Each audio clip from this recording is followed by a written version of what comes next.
Përshëndetje, po ndiqni edicionin e lajmeve në Radio Televizionin Publik të Kosovës.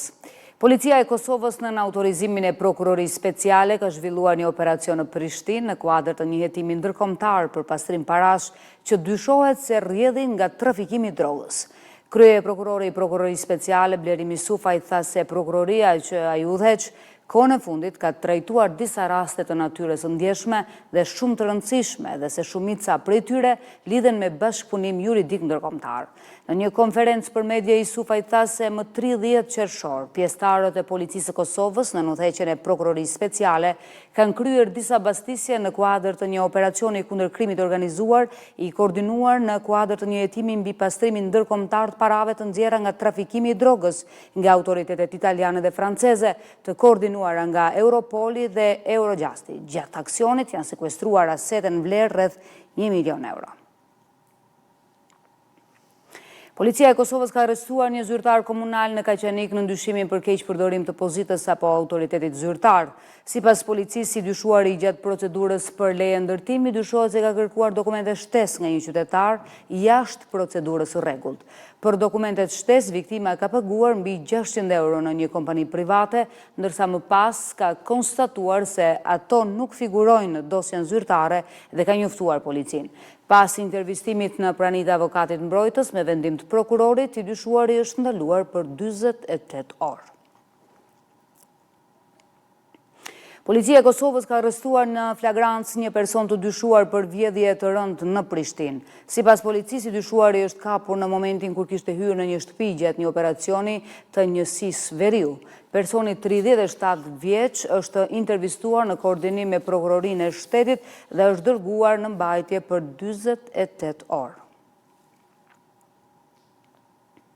Këshilli gjyqësor i Kosovës ka autorizuar kryetarët e 5 gjykatave supreme së apelit, administratives, komerciales dhe gjykatës themelore që të ndërmarrin masa për shkak të temperaturave të larta që po mbizotrojnë në Pallatin e Drejtësisë. Vendimi u jep kompetencë kryetarëve të këtyre gjykatave që bazuar në vlerësimin e kushteve të punës të vendosin për reduktimin ose pezullimin e përkohshëm të aktivitetit deri në përmirësimin e situatës.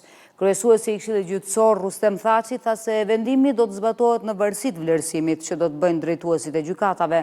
Ai e cilësoi situatën në Pallatin e Drejtësisë si alarmante dhe të papranueshme, duke theksuar se temperaturat e larta po rrezikojnë shëndetin e punonjësve. Këshilli Gjyqësor i Kosovës ka certifikuar rezultatet e zgjedhjeve për anëtarët e rinj të Këshillit nga radhët e gjyqtarëve të gjykatave themelore, gjykatës administrative dhe dhomave të shkallës së parë të gjykatës komerciale.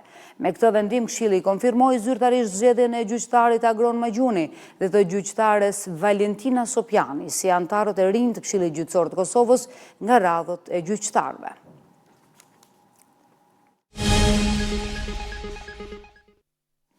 Ndrojmë tani temë, fermerët e Qumshtit protestuan para Ministrisë së Bujqësisë duke kërkuar masa mbrojtëse për prodhimin vendor dhe ndalimin e importit të Qumshtit të subvencionuar nga rajoni.